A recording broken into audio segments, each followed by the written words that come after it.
Hello everyone, I'm Sneha. I'm on my YouTube channel, Storyteller. So today I'm going to read out the second part of the story, The Necklace, by a very famous author, Maupassant, which I was reading out to you.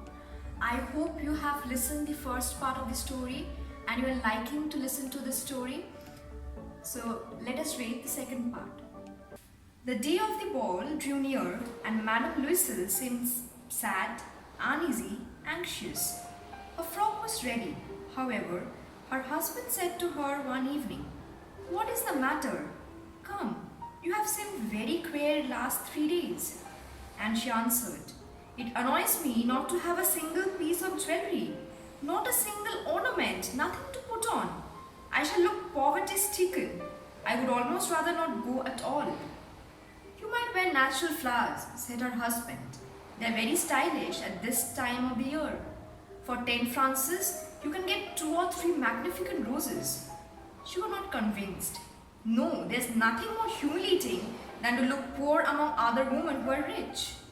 "How stupid you are," her husband cried. "Go, look up your friend, Madame Forrester, and ask her to lend you some jewels. You are intimate enough with her to do that." She uttered a cry of joy. "True, I never thought of it." The next day she went to her friend and told her of her distress. Madame Forrester went to a wardrobe with a mirror, took out a large jewel box, brought it back, opened it, and said to Madame Louiselle, "Choose, my dear." She saw first some bracelet, then a pearl necklace, then a Venetian gold cross set with precious stones of admirable workmanship. She tried on the ornaments before the mirror, hesitated and could not make up her mind to part with them, to give them back.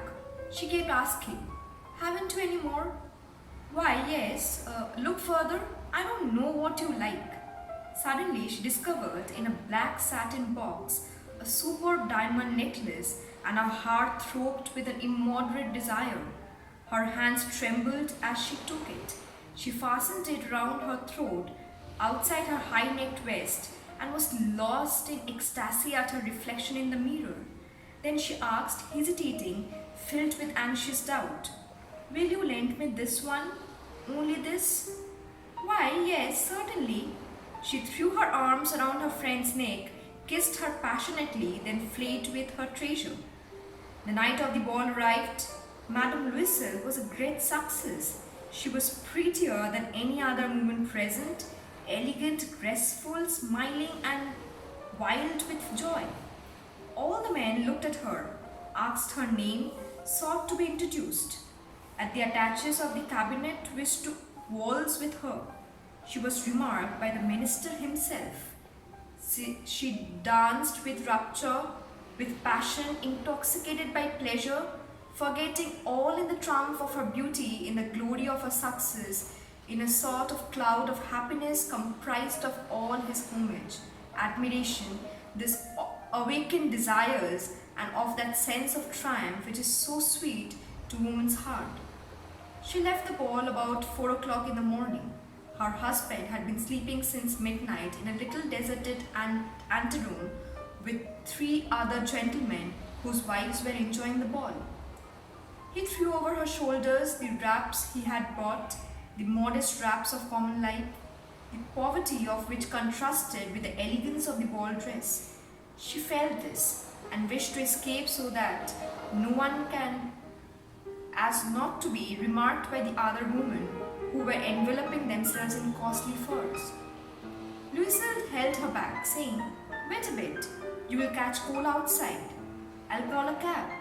But she did not listen to him and rapidly descended the stairs. When they reached the street, they could not find a carriage and began to look for one, shouting after the cabman passing at a distance. They went towards the scene in despair, shivering with cold. At last they found on the quay one of those ancient nightcabs which, as though they were ashamed to show their shabbiness during the day, are never seen round Paris until dark. It took them to their dwelling in the Rue des Martyrs, and sadly they mounted the stairs to their flat. All was ended for her. As to him, he reflected that he must be at the ministry at 10 o'clock that morning. She removed her wraps before the glass so as to see herself once more in all her glory. But suddenly she uttered a cry. She no longer had the necklace around her neck. The next part of the story I am going to read out in my next video. Till then, please do listen to the first two parts of it. And if you really like to listen to this story, then share this video with your friends, with your family members. Like and subscribe to my channel. Thank you.